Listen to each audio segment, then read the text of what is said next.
The following program was produced by Journalism Studies, University of PNG, to mark World Press Freedom Day.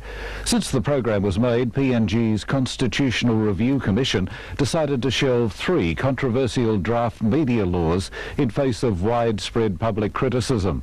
Instead, the Commission recommended that the news media regulate themselves, and the Media Council of PNG is revising accountability and complaint procedures.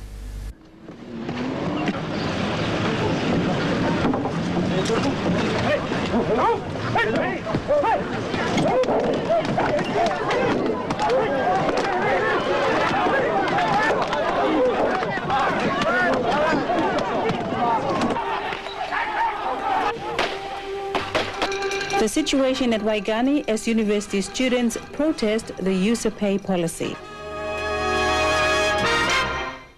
He was approached by 4 Malaysians who came up to him and said, "Oh, you're Greg Neville, you're the brother of the Minister for Forestry, Tim Neville." And he said, "Yeah, that's correct, what's it to you?" And their remarks to him were, or warnings of threat were, that you better tell your minister, your brother, that he better back off in the forestry policy issues, otherwise you and your family are as good as dead. Across the South Pacific today, the news media are under siege as never before. In some countries, journalists face brutal assaults, arbitrary imprisonment, gaggings, threats, defamation cases with the threat of bankruptcy and vilification. And they also face mounting pressure from governments to be accountable and to report the truth. But the issue is whose truth and accountability to whom. As Pacific journalists and news media become more professional and probing on the dilemmas of development, economic and social policy and issues such as corruption, there is a danger that some politicians want to restrict the media from meeting the public interest.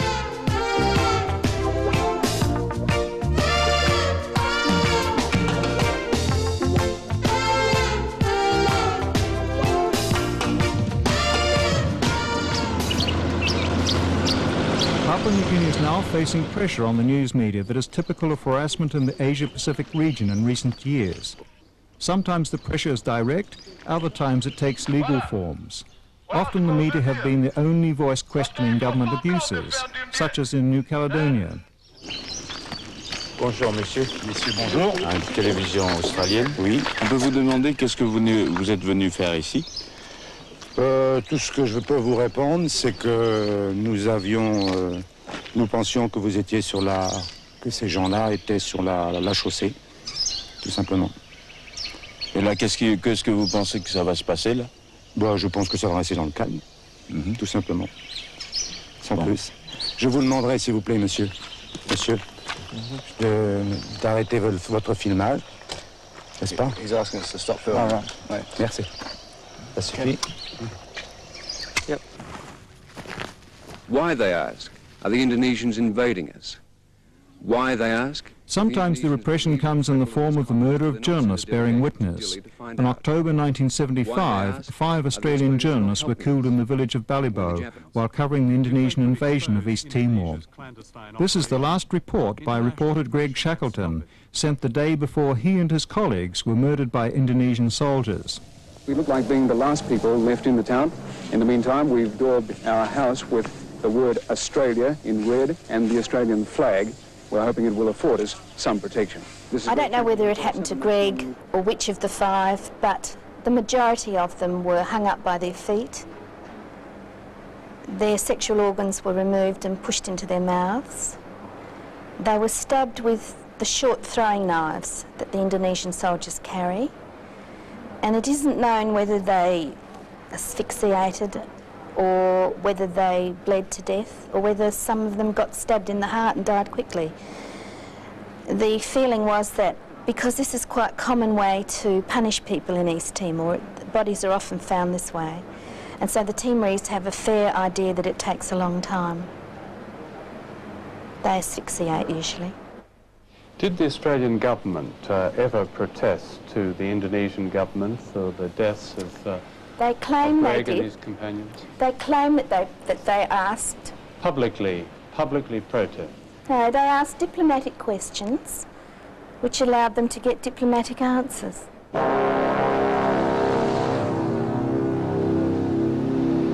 Citizens and peoples of Fiji, as you may have probably heard, or no. The Royal Fiji Military Forces have today, at 4 p.m., reasserted its authority over the government of Fiji. In Fiji, during 1987, when Colonel Sitiveni Rimbuka staged 2 military coups, troops entered news media offices, some journalists were arrested and assaulted, and newspapers were forced to publish under a self-censorship regime. One daily newspaper, the Fiji Sun, refused to publish under such oppression and closed.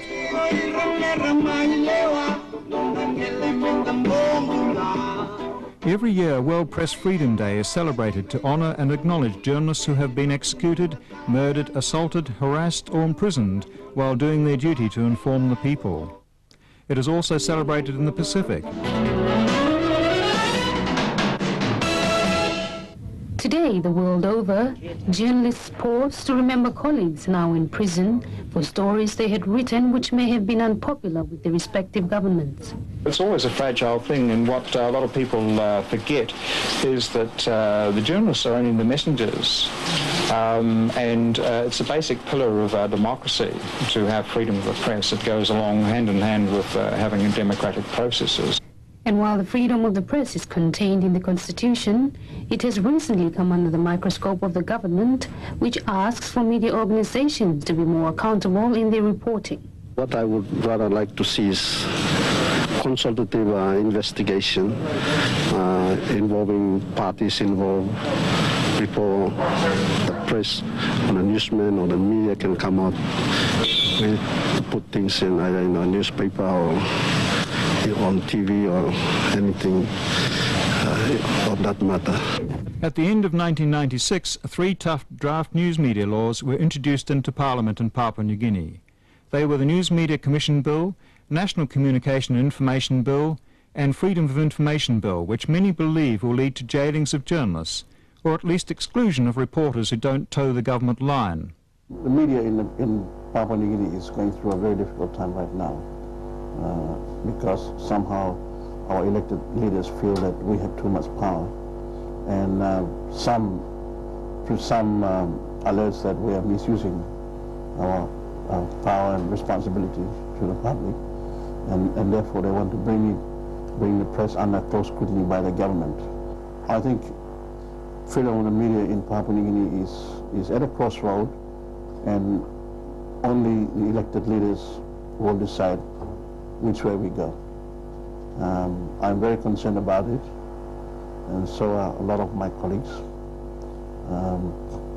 because media controlled by the government will mean people will not be free to express their views on issues and matters that affect them. We have taken our good fortune in enjoying a free an open press for so long that there's some things which we should safeguard against. We have not really tried to tackle with the freedom of expression. The media is not enshrined in our Constitution. That we have just come to accept that as a part of the life of the media in PNG. On the one hand, that there is indeed some attempts to keep the press or regulate the press or restrict freedom of the press. That much we can acknowledge. But I think on the other hand, to say, or the days when we can say that press has no freedom, or if we take it further, that people have no freedom of expression and freedom of speech and so on, I think that's far off yet in my view.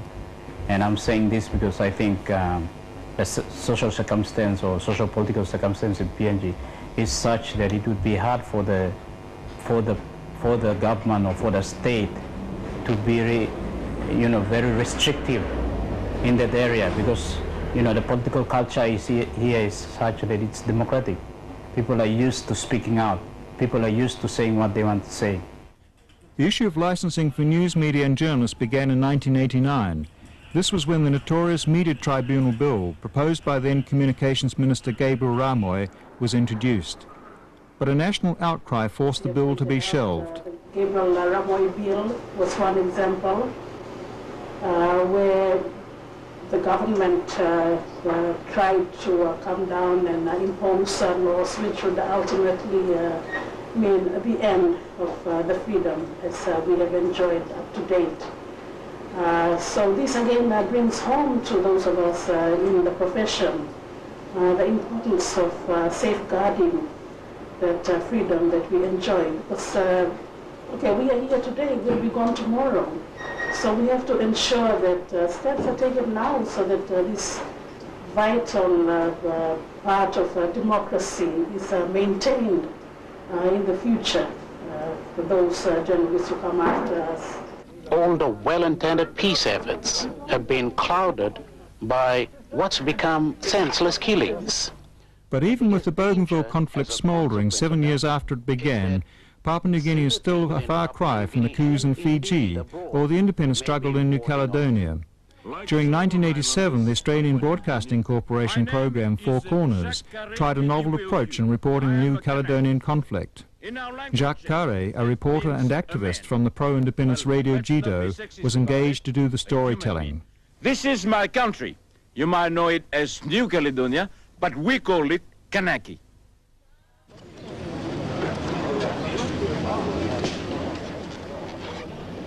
Hundreds of Kanak men, women and children gathered to protest against the French so-called referendum. Mr. Jean Montpezat, the French High Commissioner, sent in the police to break up a non-violent demonstration.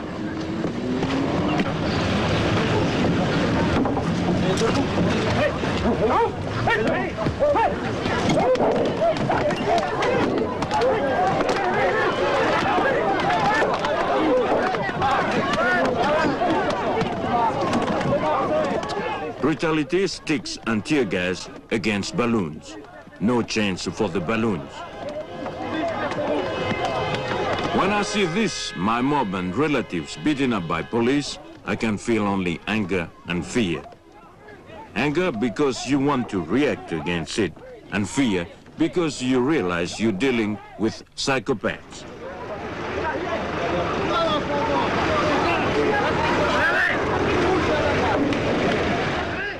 Places like Fiji enjoy Fri Pres, but like us, Fiji is also undergoing a lot of changes, and the government of Fiji is right now looking at media freedom and ways of legislating against media freedom in Fiji. On the whole, you find that the media in many smaller countries under a lot of pressure by governments to report what the government sees as the right thing to report, reporting in government's favor. Our publisher and owner has made it very clear that that we are there to look critically at what is happening in our community, in our nation, and we'll do whatever we can to make sure that that continues. I suppose our paper, Western Samoa, is a little bit unlike the other papers in that it does tend to focus more on investigative journalism, and there's a lot to investigate in Western Samoa. In the Cook Islands, the daily newspaper Cook Islands News has twice been hauled before Parliament over alleged contempt because of cartoons that angered MPs. I think it's just a reflection of parliamentarians being very thin-skinned on what is a very frivolous issue, and they have to learn to laugh at themselves, basically. The first issue, we had a case of a cartoon which pointed out that Parliament was pretty much abusing freedom of speech issues, and Parliament, that's government at the time, took offence to that and called us before them, and in the end demanded that we apologise. With the latest issue, it's a case of two people watching television, an elderly woman and her husband, and the police are knocking at the door saying, you know, we've come to arrest you. 3 politicians actually stood in Parliament at the time, this is back in September last year, and they sort of voiced their concern at the cartoon, which they said was ridiculing the mana of members of Parliament. But it wasn't until 8 months later that they decided to do something about it, and have now referred us, or the case, to their Privileges Committee to decide what they're going to do with the newspaper. In Tonga, the media harassment has come in the form of imprisonment. In October 1996, Kalafi Moala, editor of the Times of Tonga, Deputy Editor Filo Ko'ola, and Member of Parliament Akaliza Pahiva were freed from prison after serving 3 weeks of a 30-day term for contempt of Parliament. The Chief Justice ruled that the Legislative Assembly had violated the Constitution and imprisoned them illegally. Pahiva and another politician, Ko'ola, were again detained in November, this time under the threat of sedition charges. Tonga is not a democratic country. The most vital element of a democratic government is accountability. There is a complete lack of accountability that causes corruptions, misuse of resources, and other evils in the country. With his newspaper, Kalea, or the Conch Shell, he's been railing against government corruption.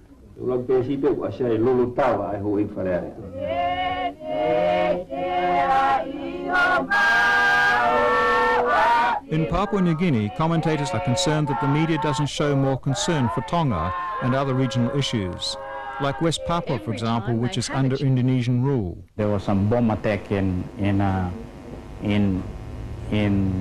Saudi Arabia, and that got a lot of coverage because Americans died. But at the same time, I think around the same time there was this event inside West Papua or Irian Jaya, where the army went to free the hostages. There were limited coverage, but a lot of people died too as a result of that. The space in which the media gives to, let's say, people dying in America and people dying, let's say, in PNG, or let's say in Bougainville, or let's say in West Papua, which is, culturally closer to PNG.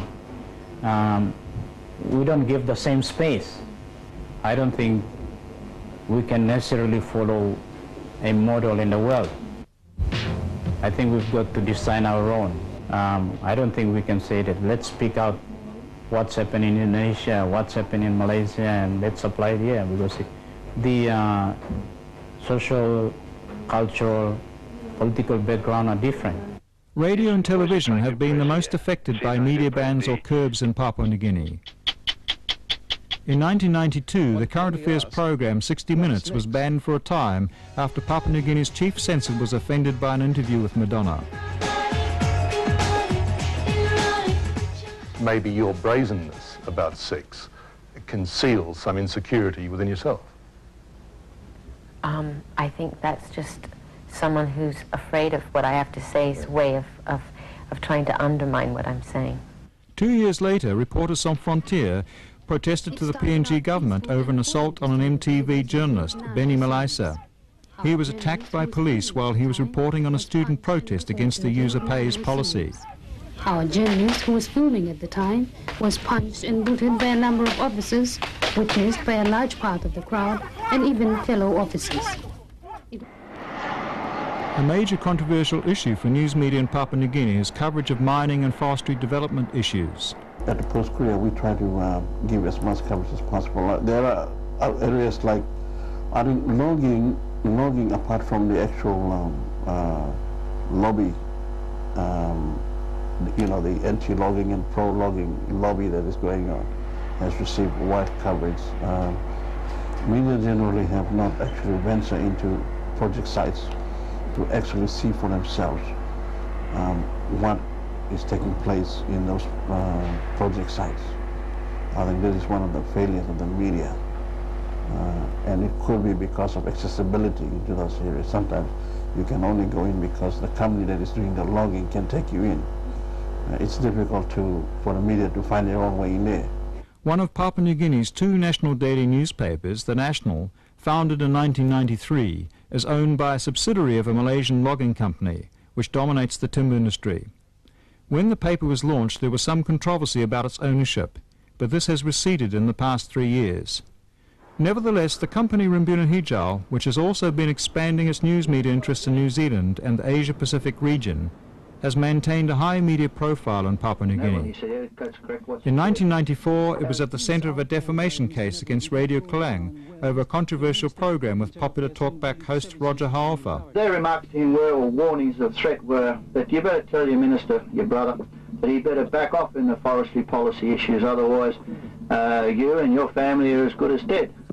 I don't have Papua New Guineans wandering around in Malaysia or Singapore or Australia or New York threatening Arab people. Why should they come here and threaten our people? It was alleged by Runguna and Hijau that the company has been accused during the talkback show of being behind this, but denied it. And that Runguna Hijau is responsible for that. Now, I cannot take that. And this is a very, very serious libel and is slanderous. Initially vigorously defended by Radio Kelang, the case was eventually settled out of court after the appointment of a new chairman of the National Broadcasting Corporation. Full-page advertisements apologising to Runguna Hijau were carried in newspapers. Although in the past few years the National has made a major contribution to news coverage and media technology in PNG, questions remain about its ownership and agenda. I think the question of whether a major company involved in harvesting of Papua New Guinea timber should own a newspaper in this country is a question that, firstly, the government should decide whether morally it is the right thing to do, and whether that ownership means slanting stories in a certain direction to suit certain interests.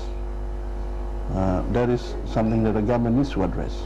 Foreign ownerships sort of does have some bearing on the freedom of the press. Like, for example, let me give an example of the National. The National would most, readily cover, a FIA statement, or, report something about Malaysia, or report something in favor of logging companies, because it's partly owned by logging companies. The major daily newspaper, Post Courier, is also foreign-owned, being a small part of Rupert Murdoch's transnational news corporation. But it has a significant PNG minority shareholding, and its editor rejects political claims that it is influenced editorially from abroad. We have never received any directions from our parent company, News Corporation in Sydney, to publish or not to publish anything. We have been allowed to exercise our freedom to report and to publish stories based on our own judgment as Papua New Guineans, and the way Papua New Guineans see them, not the way it is seen from Sydney. An SBS Dateline program on corruption is an example of how PNG is seen from Sydney and the Papua New Guinea response. PNG is under the spell of its riches, the gold, copper, oil, gas and forestry and fishing stocks, which potentially make it one of the wealthiest countries in the region. But as so many senior commentators tell us tonight, those riches are being wasted, corruption is endemic and crime is increasing. Since MTV's telecast of the SBS program PNG Under the Spell, there's been overwhelming response.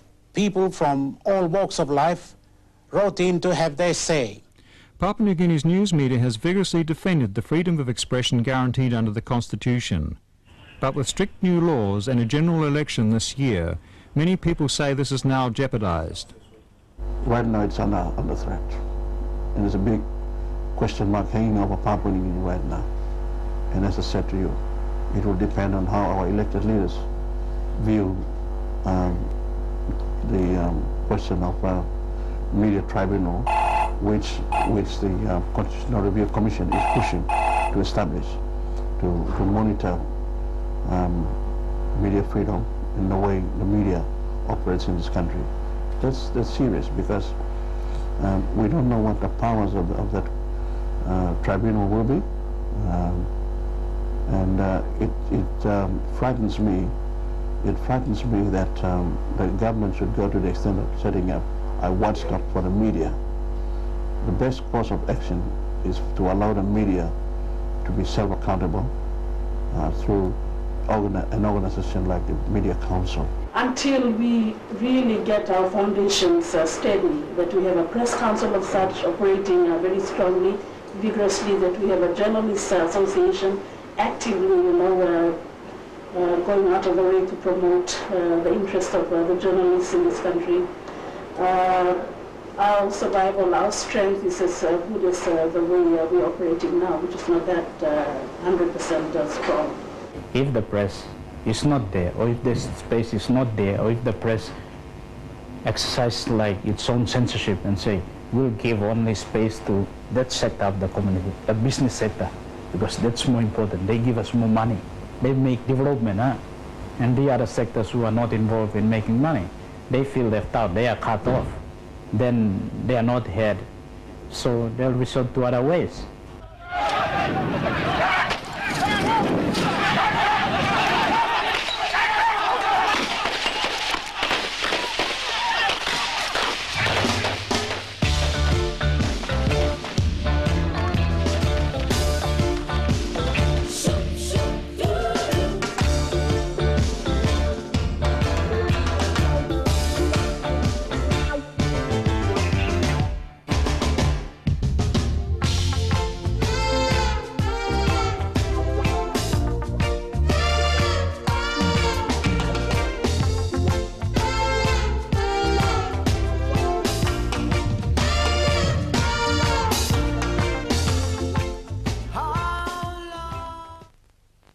The following program was produced by Journalism Studies, University of PNG, to mark World Press Freedom Day.